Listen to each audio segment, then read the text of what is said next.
Hello, sorry, I'm getting both screens set up. I'm doing my live here on FB as well as here on Instagram. So just letting everything tune in for a couple seconds before we come in. Let's see. All right, so hi.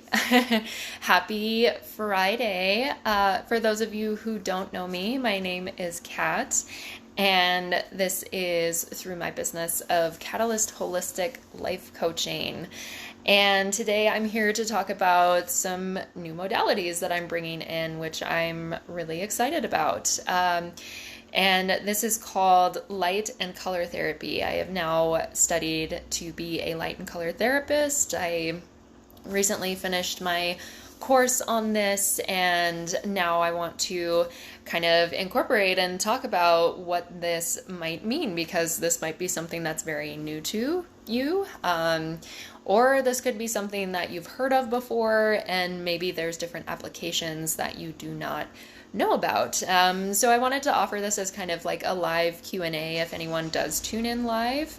And if it's something that you're watching at a later time and you still have questions, like, feel free to comment, and I will, share and answer your questions, whatever they may be. So, beginning to start off with what is light and color therapy. So we'll kind of go back to what it was originally developed as, which was way even before, like thousands of years ago in Greece even. They believed in what was called heliotherapy, and that was what, Helios being the sun. A lot of their sick, they would just take into these rooms and just put them in direct sunlight, depending on their ailment, and would just use the light to treat it, because the sun was revered as this like life giver. And they had this theory that anywhere where the darkness went was usually where the sick went. And we see this in our modern day world as well, where living in places that are extremely rainy or cold, and we don't see a lot of sunlight, people have what is called seasonal depression or SAD. There's lots of different names for it. But most people are totally functional normally, and then once this season comes around, they just go into this massive like depression, and we recognize it as the changing of the seasons, which you can't really help depending on where you live. So how do we treat this in this sense where it's like we can't really control what the sun is doing? So then it comes around to understanding how we've kind of disconnected from the natural light cycles that happen. And why the light cycles are important is because our whole body functions off of light. Our whole makeup is generally light. Even matter is considered to be like frozen light. It's all a vibration, and color is just the visible end of this spectrum. It's a very small part of the electromagnetic spectrum that we are actually able to see. The rest of it is at such a either higher or lower vibration that we cannot perceive it with the physical eye. So because we can perceive it, we can perceive light, we obviously really function by light. And how this works is because of our glands, mostly to do with our pituitary gland, which is directly linked to the ocular system. That is how light comes in and stimulates that gland. And then we have the deeper rooted gland right in the center of our brain, known as the pineal gland. And you have probably heard a lot of different things about the pineal gland being like the third eye and this new perception. And it was really believed, like in different periods of time, that we maybe had bigger pineal glands and things that are more open. So they also have seen with certain animals in different parts of the world, because there is so much light, they don't have a need for very big pineal glands. They're very shrunk down because they are constantly introduced to light. Whereas some animals like reptiles and birds do actually directly take in light to this point from the top of their heads. They just have this more sensitivity and openness to this light coming in. So it's very interesting that us as humans as well just have this kind of smaller pineal gland. And why has this happened? So over the centuries, obviously, we have begun to build. We have built cities and societies, and jobs have become different where we're not such hard labor workers anymore. Some of us work in offices all day. And the development of electricity came about, and the light bulbs, and just as we started to evolve, more of these things started to come that we thought were really great advancements, which they are in a lot of ways, but they have also disconnected us from the natural cycles of our being. So in developing, we're starting to work more inside. We're not outside in the sun as much. We're not getting the rays on our skin. We're not getting sunlight in our eyes where our glands can be stimulated and work through their bodily functions. And we're not getting the vitamin D sustenance and synthesis that we need for our bones and all of these things as much, because we're starting to work more in these indoor spaces. And then with the electricity, with the bulbs being developed, the bulbs also are not, as you have probably noticed, fluorescent lighting. Not a lot of people really actually enjoy fluorescent lighting. And this is because fluorescent lights are actually missing two parts of the spectrum in the visible light. They're missing the red end and the blue-violet end. And so we're constantly getting kind of bombarded with this sort of synthetic light that doesn't actually, it's missing like two key components. And so this starts to kind of offset the body a little bit. And they did a study where the author of one of my books, Dr. Lieberman, he started to try to test these out on children in schools who were constantly bombarded under fluorescent lighting.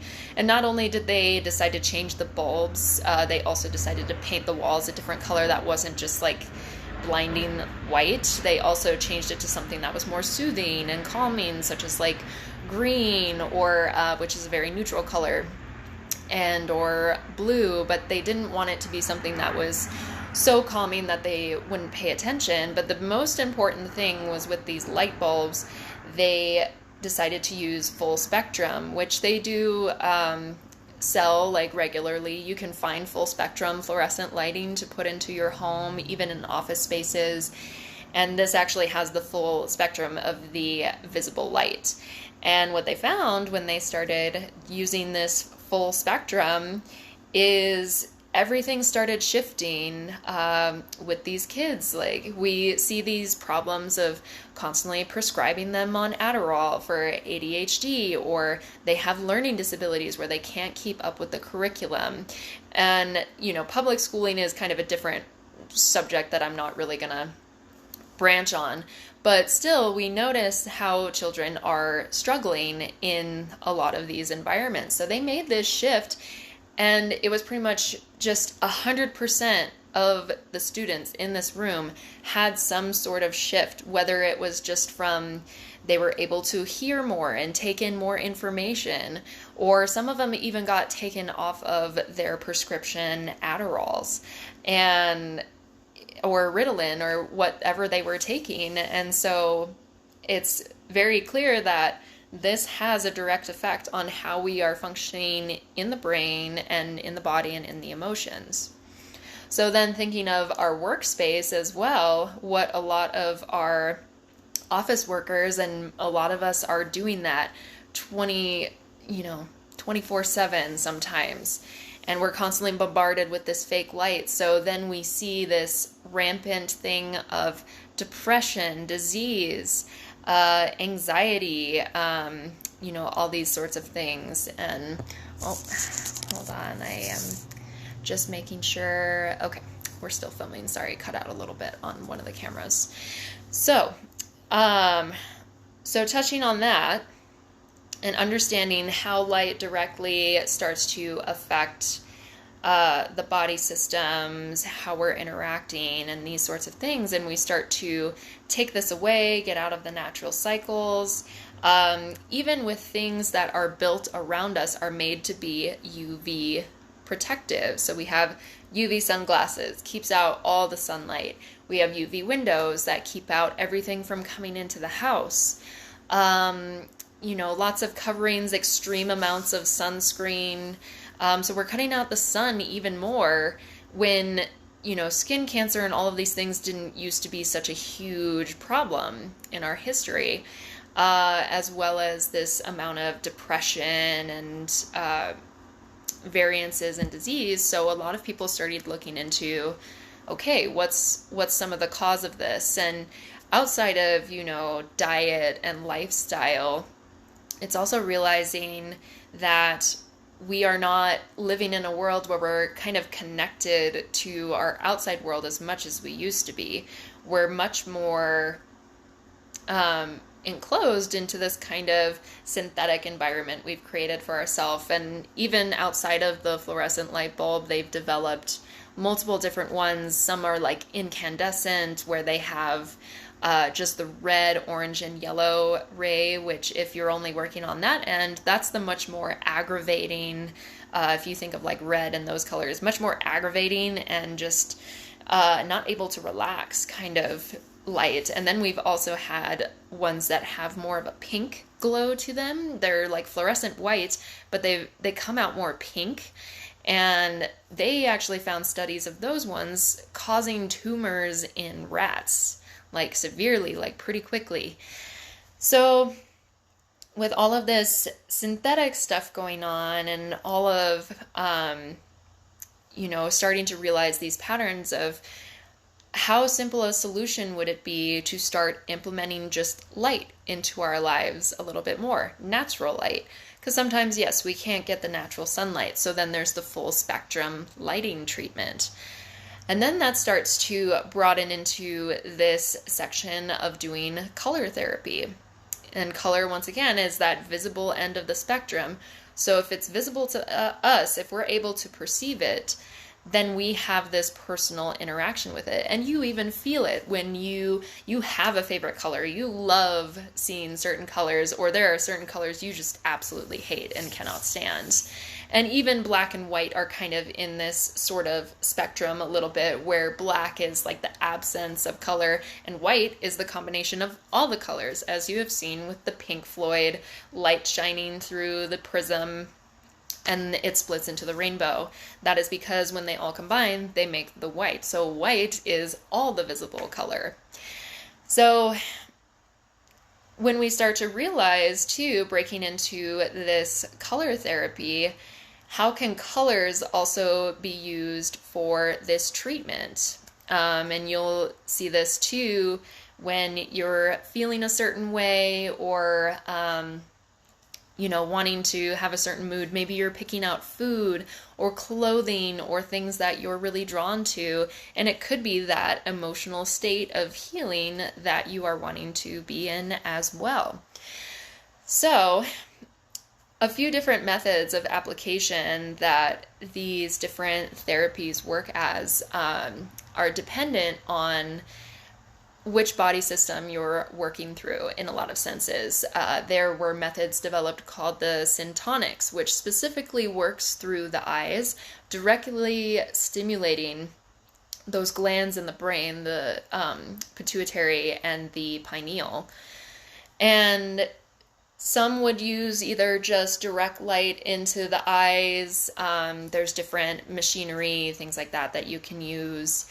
And that could be just sitting and looking at this light and kind of sitting outside, not directly gazing at the sun, obviously, but taking in that light fully through the eyes. Other ones would be more direct, like light that would be shown into the eyes. Obviously not something that is blinding, but what a lot of people would notice too when they were doing this is certain colors had certain effects on the body, such as turquoise would actually start to reverse blindness and astigmatism and any sort of when the eye was beginning to kind of close off its peripheral vision, this was starting to actually open it back up. And they also found that a lot of the reason some people start to close off that perception, that peripheral vision, is trauma and stress. And we have this environmental stressor all the time, and they were really starting to find this link of we're starting to like make ourselves blind. And especially with covering ourselves with sunglasses all the time, not really looking outside at the actual like full spectrum lighting and shielding ourselves from this, our body is starting to deteriorate in its own way, and this can manifest for different people.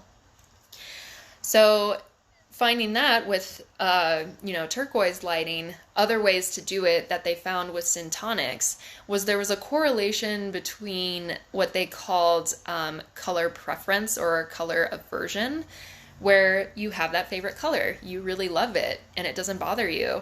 Whereas other ones, like sometimes people have a very uneasy reaction to this. And what they found practicing it with syntonics actually really correlated either to the same colored chakras, because our chakras have 7 of the colors as well, or they would also have to do just with a certain trauma, maybe that was just related to that color, but they were ultimately able to bypass this networking in the brain to have people realize unprocessed trauma and why they're so averted to these things. And so it's a very non-invasive way to help work with sexual trauma, mental illness, and all sorts of things that maybe we're not aware of fully in our, consciousness. It's more in the subconscious mind. And it's a gentle way to help us like heal those things, which is really like all you're doing is looking at light. So it's also, you're not dealing with these medications, you're not being bombarded, with trying to figure out like talk therapy, because sometimes talk therapy also isn't always the most productive for some people, because a lot of trauma, especially if you don't remember it, is emotionally imprinted, even to the point of when we were in the womb. It's not a memory, it's a cell memory. It's not a brain memory, it's a cell memory, because we didn't fully have this like conscious awareness of it yet. So finding a method that bypasses all of those ways, like not just the physical, but the mental and emotional planes without having any side effects, is probably one of the greatest finds. And what's funny though is it's not a find because it's been around for hundreds of years. But due to the development of new practices in allopathic medicine, including the discovery of penicillin, color and light therapy actually used to be a lot bigger in those times until penicillin came about, and then penicillin was just seen as the cure-all for everything, which I find funny because I'm allergic to penicillin. So, and a lot of people are. It's not this big, huge thing. It was definitely a great discovery for certain things at the time, but it let this kind of other stuff fall to the wayside because it was considered too woo-woo.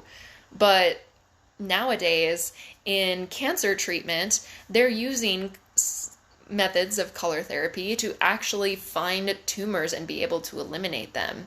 They use a certain red injection that is filled with, I believe how you say it is polyphyrines. Correct me if I'm wrong. I may comment that later if I did not say it right. But basically, they are drawn to these tumors, and when you shine a specific light on them, they will react in a certain way if the tumor is cancerous. And this is how they're able to find cancer cells in the body that maybe they missed.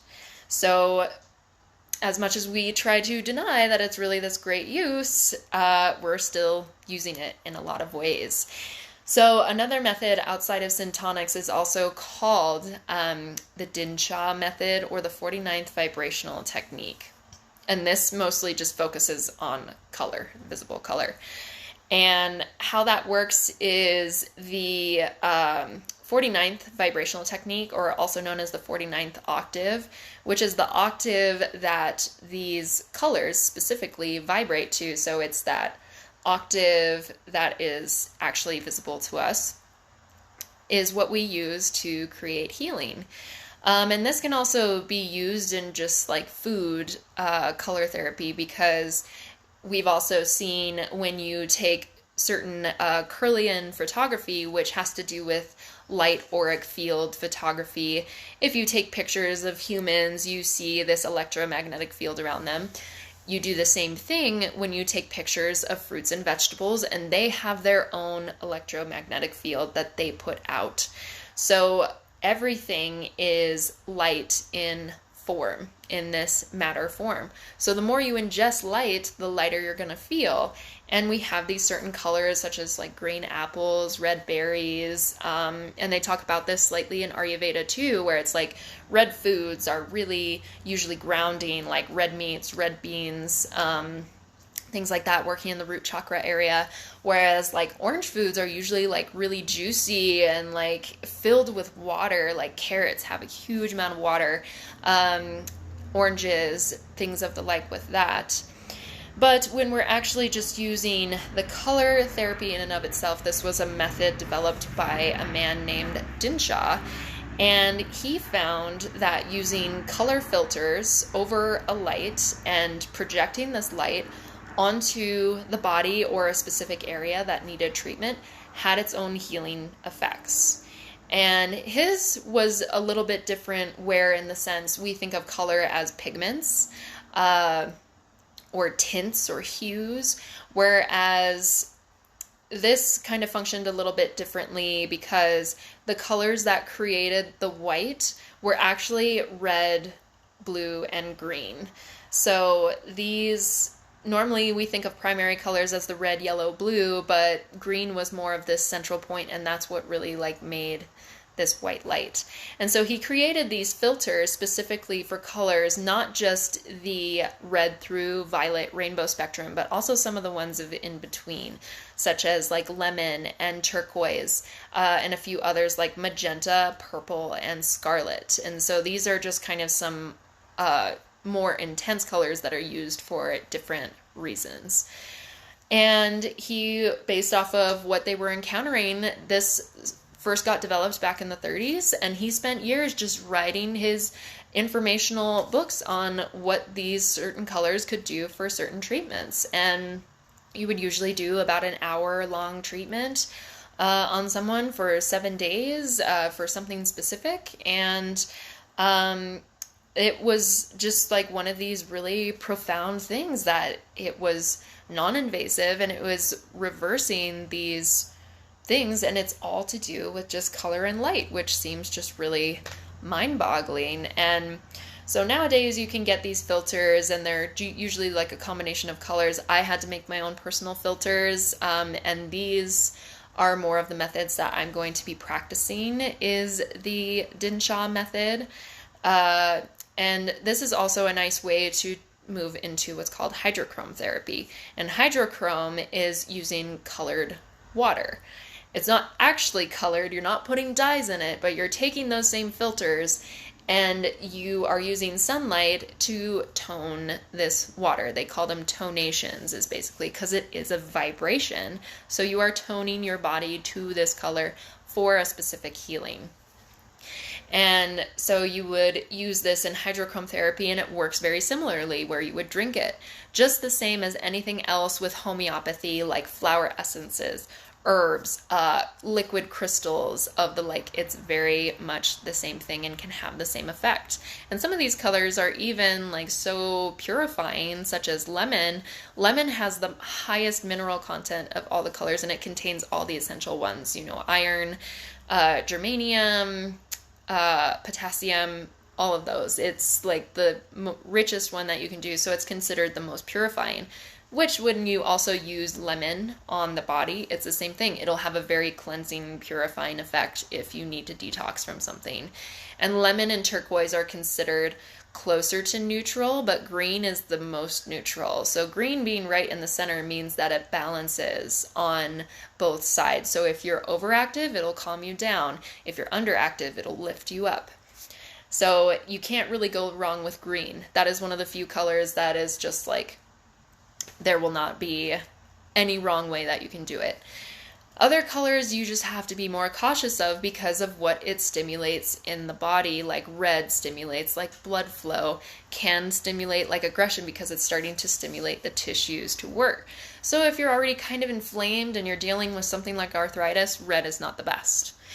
If you are feeling more depressed and lethargic, using blue or purple is not the best to use either, because you are already in such a like non-moving state. You need something that has to activate. So again, it's also looking at how these colors might correlate with the chakras too, and how we could specifically work on healing these energy centers in the body. And so we just have all of these things tying together that have the same messaging, where it's like, you know, red purifies like the blood and, you know, balances and grounds because it activates all the senses. So what do we think of root chakra? Whereas orange like stimulates more of the glands and the fluids, the thyroid, and it can heal the tissues, but it's also an emotional uplifter, which our sacral all has to do with emotions. So I can go on and on forever about that because it's all really cool. But so that's just kind of the idea around like the color therapy, the heliotherapy, and the hydrochrome therapy, syntonics. So there's many different methods. Another method I do want to include in my practice is I had found a crystal light bed where the light, the colored light specifically comes through crystals, and those are also directed points. That is something I am also looking into including in my sessions as well. But things that I will be growing with is helping with certain ailments in specific, and we're also about to move into fall and winter time. So color and light therapy is like super important at this time. And then also doing the hydrochrome therapy, mixing it with sort of crystal essences or flower essences to make healing tinctures for different parts of the body, and as well as stimulating like certain chakras or helping with certain body processes such as grief or anger, anything that you might emotionally be going through at the time. That is the branch that I am looking into. So a lot of information there. So how is it being implemented? All those sorts of things. That's what I really wanted to talk about and just kind of bring that forward. If you're watching this at a later time, or if you have joined in at any point, thank you for tuning in. I haven't seen any questions pop up, so anything that you do have that you want to talk about, feel free to comment or share. Or send me a message if you're really, really interested in these sorts of therapies. I would love to give you a session if you're wanting to try it out and see how it feels. Okay, let me see if I want to touch any more on anything else. No, I don't think so. I think I have covered the bases for the most part. So thank you to everyone who has been super supportive and is wanting to learn more about these sort of holistic therapies. I'm excited to be someone to provide these to you as well. So let's see. So Ivy has a question. Hi, Ivy. What are some therapeutic activities I can do with little kids? So like you had talked before, you had mentioned about doing like art and painting with kids. So doing color therapy in that sense of like having children like pick out certain colors of like, you know, what are your favorite colors? What are some colors that you don't like? And you can maybe start to get an image of why they may not like these colors based off of, you know, whether they're aligning with certain chakras, because children are, for the most part, still going through chakra development. They're not mature.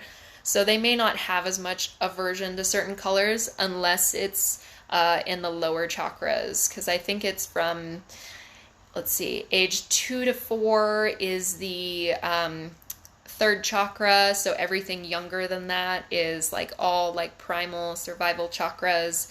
And then they don't really fully develop all these upper chakras until they're in their teens and stuff like that. So you might see it differ with like age groups.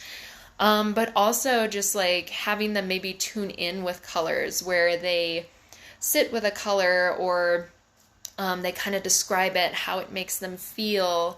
And that can be a great way to tune into emotions without them feeling, confronted, or like they have to like really discuss what's really happening with them. It can just be they're allowed to process their emotions and feel that. So that's a really awesome question. And also just having them really involved in, light activities like being outside in the sun, getting them out from fluorescent lighting as much as you can, like having them more under like natural lighting, because they're even more sensitive to it. And you can maybe even start to notice how their attention starts to shift. Like they might be more participatory in those sorts of things. So yeah, great question. That's awesome. I love that. Okay, so awesome. So I don't think I have any more questions lining up. So I'm going to go ahead and end this live video. So if you really liked this information or you want to know more, feel free to share with others or comment, things like that. And yeah, we'll be seeing you next time. Thank you. Have a great day.